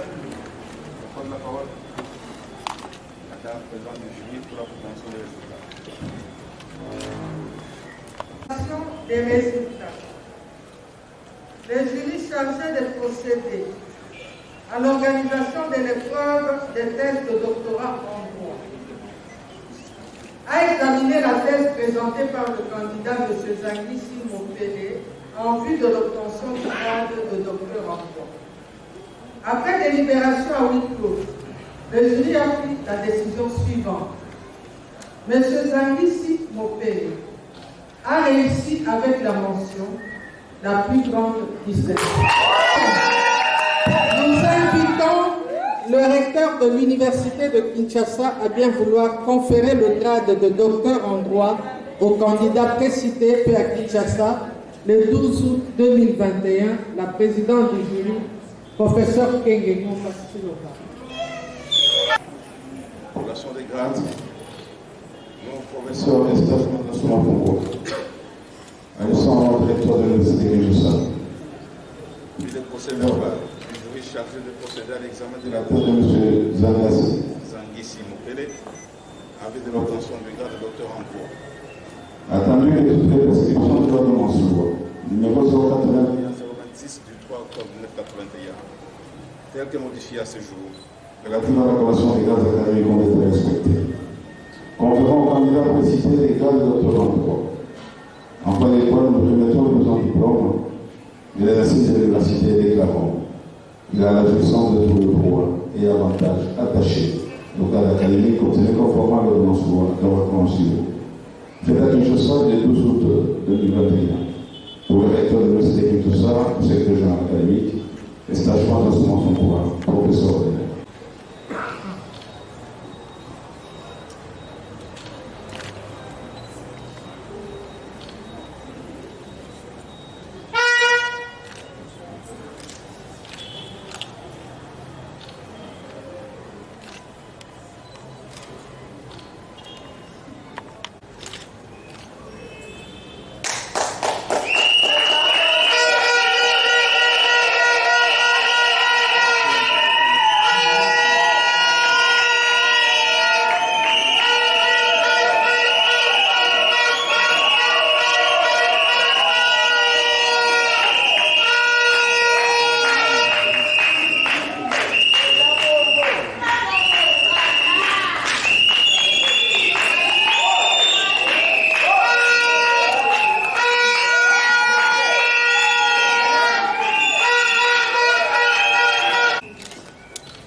enfants, s'il vous plaît, les enfants du lauréat ont prévu un cadeau pour leur papa.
C'est un grand jour, on les applaudit. Du lauréat du jour, et monsieur le représentant du doyen de la faculté de droit, en la personne du professeur Zachary, qui est le vice-doyen chargé de la recherche, et celui que monsieur le recteur par intérim avant qu'il procède à la clôture de la séance. J'essaie d'abord de dire, comme nous l'avons dit tout à l'heure, il y aura une autre séance de défense toujours de la faculté de droit l'après-midi à partir de 14h. La parole est au lauréat, au micro. Avec l'organisation du Cité général académique, je voudrais d'abord remercier le Ténèdure parce que ça fait un peu du temps l'aboutissement de ce travail. Et cet aboutissement a été rendu possible grâce au concours de plusieurs personnes. Les premières personnes qui sont prêtes avec nous, qui m'ont impacté par leur vision. C'est le professeur Bayouna Bameya. Il reste de moi. C'est lui qui m'a séduit dans cette option de droit privé judiciaire. J'ai été nommé assistant en 2 communes. Avec le professeur à qui j'ai rendu hommage, il est fait avec nous, qui se fait pour nous balonger. Et à son décès, le professeur Bayouna m'a récupéré. Et il m'a initié à la recherche en droit judiciaire. Et à ses côtés, celui qui a reçu le prix n'est pas à la faculté, c'est le professeur, le doyen Bonaventure Carl Mapekal. Aussi des rêves de moi. Ces deux m'ont beaucoup impacté. Et je peux promettre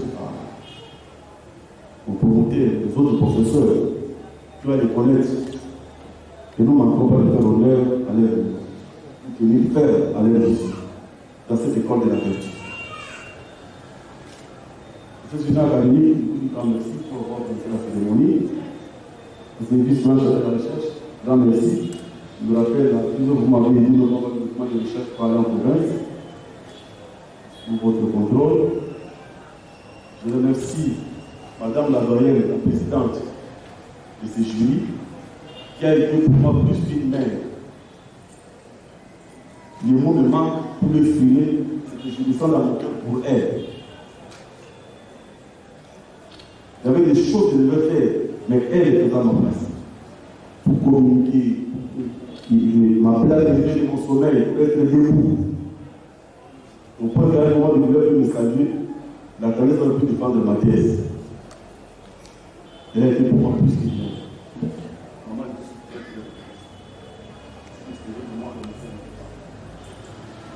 Au secrétaire du jury, professeur Prince de Toumba, je sais qu'à mon retour de professeur, quand je l'ai croisé au couloir, il m'a posé la question de la thèse. Et il a été dans mon comité d'encadrement. La maturation de cette thèse compte aussi ses écrits, ses orientations. Il m'a aidé beaucoup. Professeur,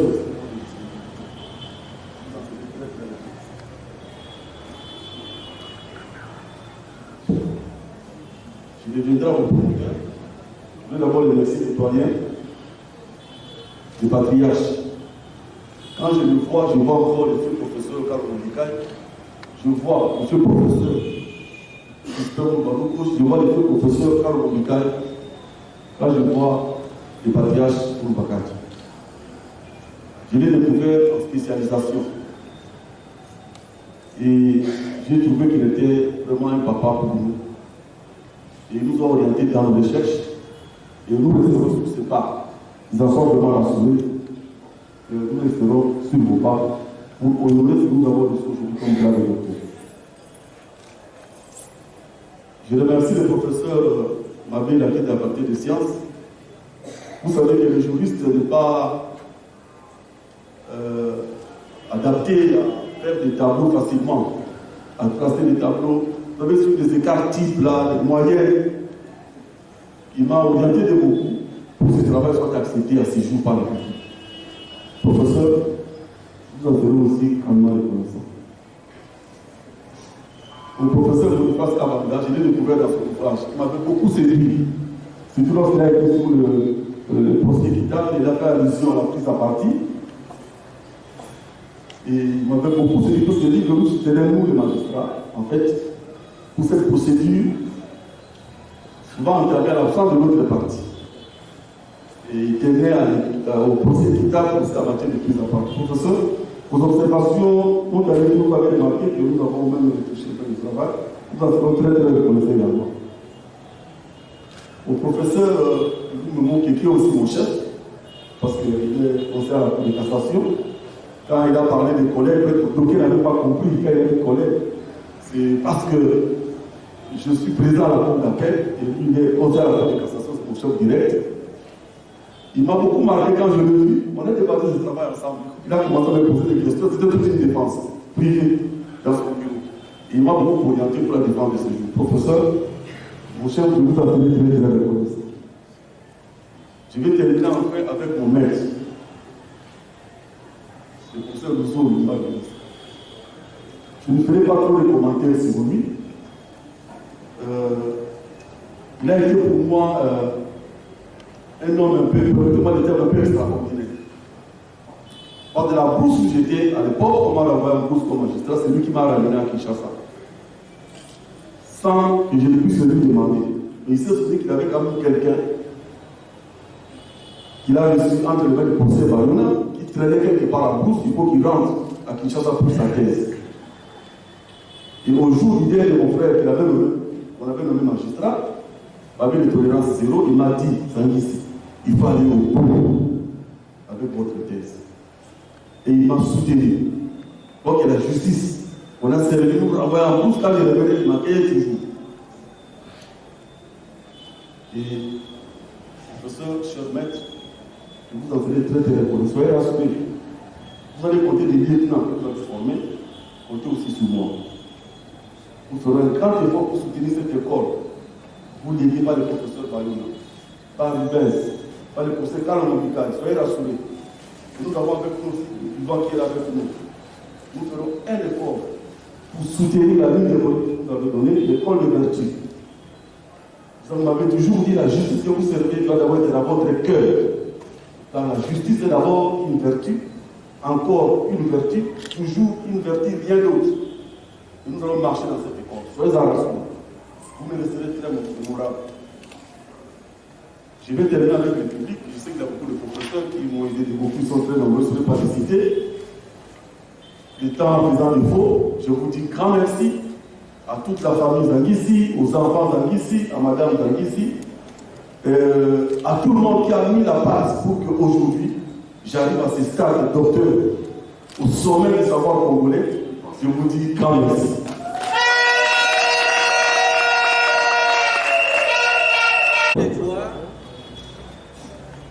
Est heureuse ce jour d'accueillir Aimé Zanguissi Mopé parmi les docteurs. Et cela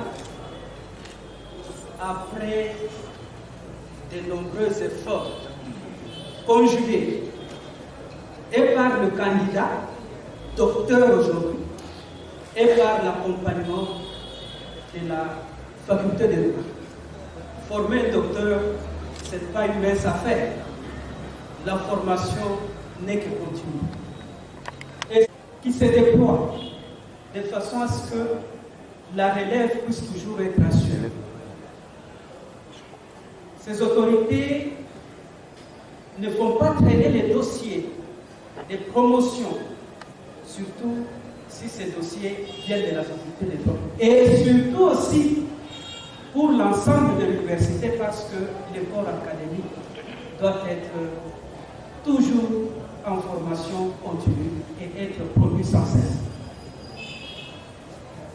Ma joie est également intense en tant que vice-doyen chargé de la recherche pour avoir connu Zangis Mopele, assistant,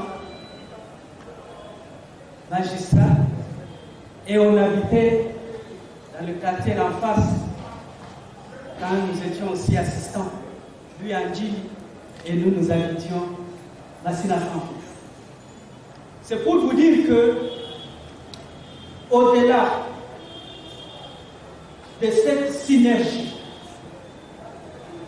entre la connaissance des Angis en tant que docteur et cette connaissance en tant qu'ami, cela ne peut qu'être le couronnement de plusieurs autres relations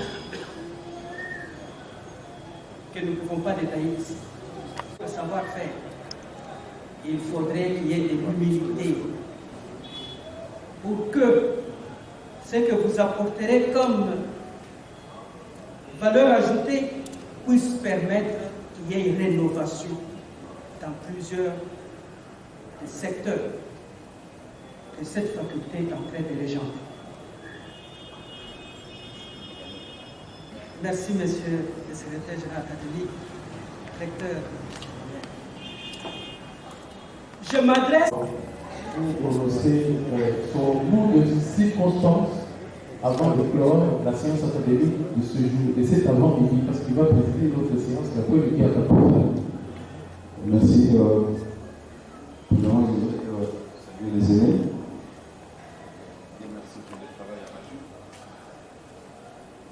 Je voulais féliciter la famille, c'est pas facile. Le public également d'être venu. Docteur, bienvenue.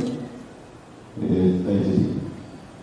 vous entrez dans la confrérie des sorciers positifs de la population.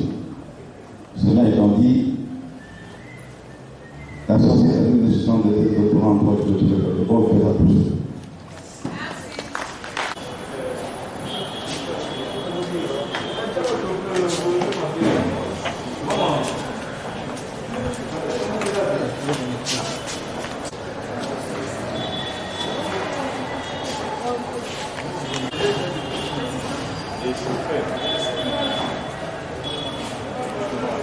Elle est originale parce qu'elle est réfléchie, elle a été consacrée à une question non encore élucidée en droit judiciaire congolais, le délai raisonnable.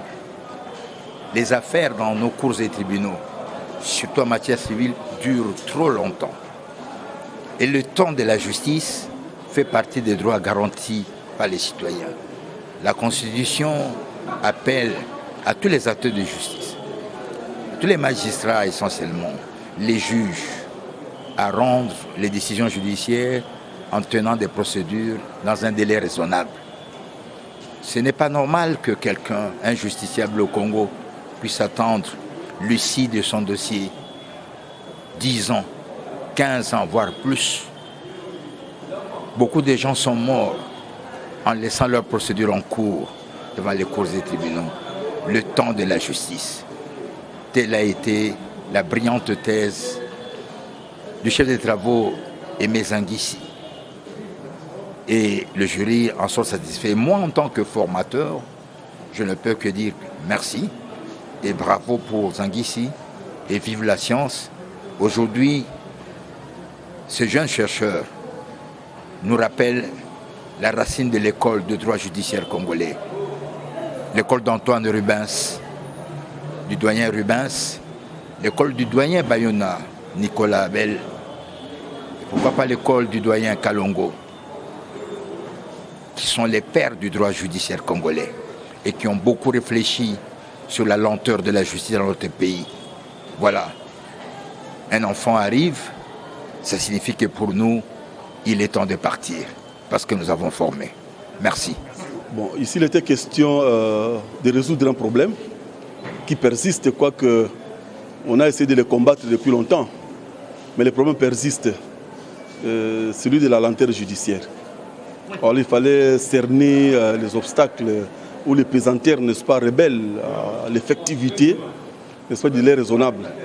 Car le délai vient pour corriger la lenteur judiciaire. Alors maintenant, quels sont les facteurs? Et nous avons relevé, comme vous l'avez constaté dans la salle.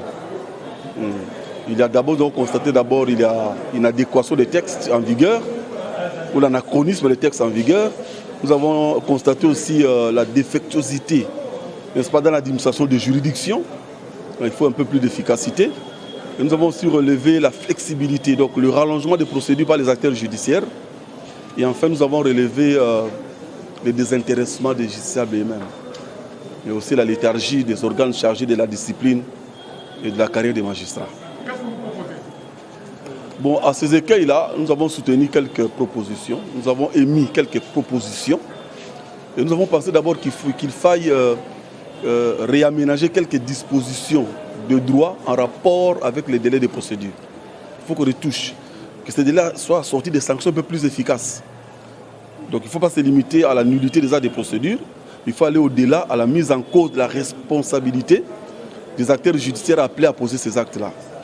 Nous avons également pensé à mettre en place de nouvelles structures devant servir de garde-fous, notamment prévoir un recours effectif en cas de dépassement des délais raisonnables. Donc en cas de lenteur excessive judiciaire, on peut mettre en place certains mécanismes, notamment les recours effectifs, pour sanctionner ce genre de comportement.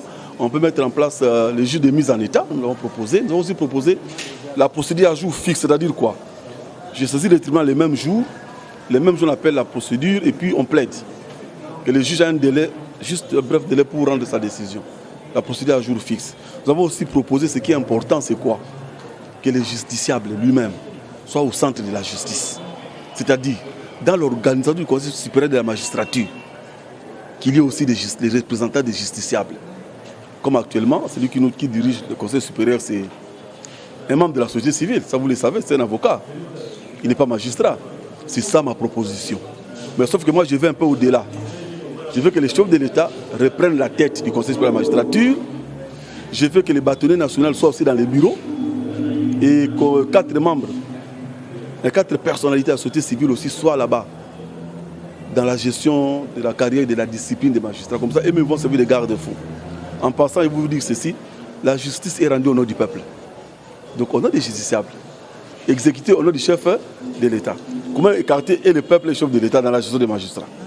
Quand la justice est rendue au nom du peuple et les décisions exécutées au nom du président de la République, c'est que les deux doivent concourir dans la gestion de la discipline et de la carrière des magistrats. Voilà un peu ce que nous avons proposé pour essayer un peu de mettre en œuvre de façon effective les droits au délai raisonnable d'un procès. Car il est dit à l'article 19, alinéa 2e, toute personne a droit à ce que sa cause soit entendue dans un délai raisonnable par un juge compétent. Voilà un peu le résumé. En fait, vous savez, la question était très fondamentale. Le jury voudrait savoir de moi, est-ce qu'il n'y a pas un délai fixe, là, dit délai raisonnable? J'ai dit au jury, d'abord le mot raisonnable est attaché au droit. C'est un mot qui relève de la philosophie du droit. Ce n'est pas une notion de droit pur. Donc le raisonnable, c'est ce qui est appréciable, suivant les circonstances, les lieux et le temps. Donc on ne peut pas parler d'un délai fixe, mais on peut juste proposer un référentiel au premier degré, second degré en cassation, auquel le juge peut se référer pour dire que ici, je suis déjà à la limite du raisonnable. Je commence à tomber dans les déraisonnables. Donc il n'y a pas de façon fixe. Pourquoi? À cause des circonstances variées, des incidents variés qui peuvent émailler un procès. Des dilatoires, des appels, des réquisations, des déports peuvent émailler un procès. Et là, compte tenu de ces circonstances, on ne peut pas proposer un délai formel, un délai, disons, bien tracé, non. Mais on peut plutôt proposer une pluralité de délais raisonnables, c'est-à-dire suivant les circonstances. Mbote professeur. Mbote maman journaliste. Le Gozalaki chef des travaux, le Lozali docteur à thèse, avec la mention la plus grande distinction. Est-ce que vous avez tous ces jeunes dans le côté de l'Ingala? Ndé loko na bipe na travail na ngai. Soki lelo muto to bengi o akene ke justice, ba bengi na lopoto justiciable. Soki ayi mi ko na été. Ayi droit na été. Comment il va exercer ça? Dans to lobi que na proposition moko na tikuna na kati, tant to ko sala guide juridique ya ba droit ya justiciable. Ezala na lingala na Swahili, ezala pe na munoko mususu mboka biso pour pouvoir comprendre. Bon, en résumé, travail oyo etali makambu ya lanterne. Justice za moulayi mingi. Muto kosi dossier de la décision tant mususu 1 mois après, 2 ans après, 15 ans après. Mais faire un peu au tal, juge a su dossier délibéré pour ça tant mususu 6 mois alors que mi be copier c'est comme mois moko. Ministère public be copier 1 mois, et ça longtemps mususu 5 mois. Alors, total bilan de ils ont ça la procédure est à la moulayi. Ndé to na ba proposition concrète pour procédure est à la mokusse. Procès est à la mokusse muta CP là. C'est-à-dire que nous avons poser problème. Il faut faire une solution à la mort. Tu as justice à demandeur. Il faut faire une solution à Mbangu. Vous me dit que non, stop de te proposer. Il faut tout ça. Il faut que les déboursons. Dans la police, on a d'abord un domaine en ami. Dans la recherche, il y a un domaine de droit judiciaire. Quand je suis magistrat depuis 1991. Dans un cas magistrat, on a une expérience dans la procédure. Et de trois, on a fait la recherche dans le domaine. Et puis de trois, on a fait un peu justiciable. On commence à faire un procès dans le domaine. Comme d'abord, on a fait la terre. Donc c'est quand on a concerné. Et puis, on a fait peuple. On a dit que justice, ils ont rendu dans le Congo à peuple. Mais pourquoi le peuple a aussi dans la justice? Balobi, Mibeko. Ceux qui sont à justice, on a exécuté. On a combattu chef de l'État. Ils sont pleins de la République. Pourquoi le peuple a tempé de l'eau Congo? Ils étaient à majorité. Mon pas quota. Na peuple, na président, tu vas l'impliquer dans ma campagne. Nous devons y soutenir Angola. Ok, Matondo Mingi. Nous devons engoter Angola. Matondo Mingi. Oui, ça la catène d'Angola. Nous sommes bien à la bombe. Ok. Matondo Mingi.